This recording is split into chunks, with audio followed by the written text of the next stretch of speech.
Hi, it's Tesla again, and we're back here at Heath Glen Farm. So I just put in the salt and vinegar chips into the dehydrator, and now we're moving on to dessert. So today it's gonna be an almond flour Mexican spice cookie. So let's get started. So first up is the dry ingredients. So we have the almond flour, and it's about 2.5 cups of almond flour. Put it all in there. And we've got the sugar substitute. So like I said, it's a low carb version. So this is 3 tablespoons of like Truvia or monk fruit sugar. And you can use whatever kind of sugar substitute you want, but that's what we had on hand. So just that. And then baking soda. Put that in there. This is some of the Heath Glen Smoky Ancho spice blend. You can use any spice blend that you want, but obviously we'll use Heath Glen's. And then some ground star anise.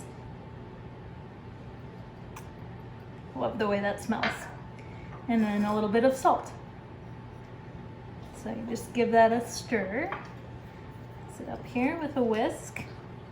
And cinnamon, I forgot to measure that out, so I got all mixed up with my mise en place. That's a lot. So it's gonna be a teaspoon of cinnamon. Container is kind of full.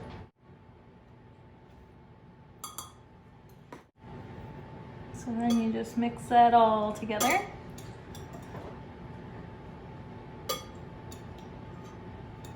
A good mix. Okay, so then in a separate bowl, we're gonna mix the wet ingredients. So we start with an egg. Did not crack that very well. Set that to the side. And we'll just use this and give it a little stir before we put the other stuff in there. Then the vanilla. Stir that in. And then the butter. And you want it to be soft butter. So I had to pull out the hand blender because the butter wasn't melted enough. So this one has 2 settings. I'm just gonna try the first one and see how much we get. Okay, so it doesn't have to be perfect, but you got the butter and the wet ingredients mixed in, and then you'll just, let me just make a little well in here. And you'll fold it into the dry ingredients.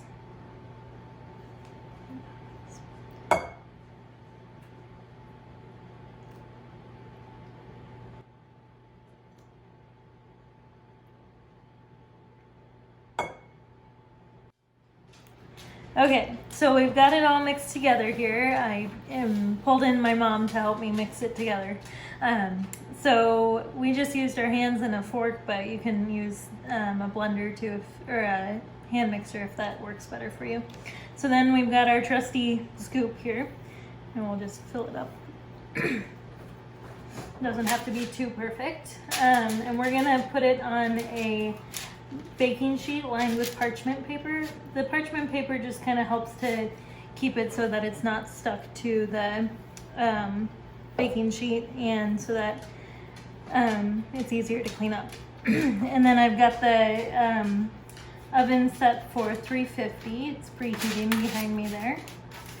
And we just kind of mush them down a little bit, make them flat.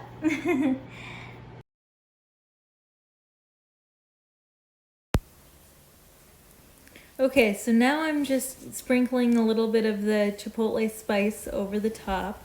And I used a spicy chipotle mix, but you can use a milder one. Okay, so they just got out of the oven, and I let them cool down for about 10 minutes. You can let them cool all the way completely. They're good both ways. So let's give them a taste. Try this one. That's good. Ooh, it's spicy. It's perfect. They're still warm and kind of crumbly. They're great.